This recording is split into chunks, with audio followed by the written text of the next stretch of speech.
Mingəçevir şəhər ərazisində fəaliyyət göstərən çimərliklərdə əhalinin istirahəti üçün normal şərait yaradılıb. Çimərliklərdə təhlükəsizlik və gigiyenik qaydalara da ciddi fikir verilir.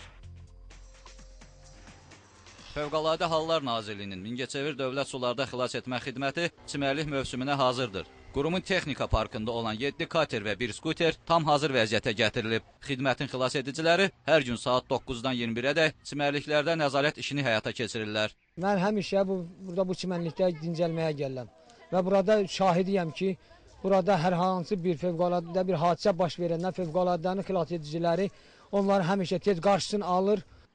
Çimərliklərdə təmizlik işlərinə də ciddi fikir verilir. Mingəçevir şəhər Gigiyena və Epidemiologiya Mərkəzinin direktoru Əbil Ağayev bildirir ki, hələ mövsüm başlamamış, bu istiqamətdə işlər görülür.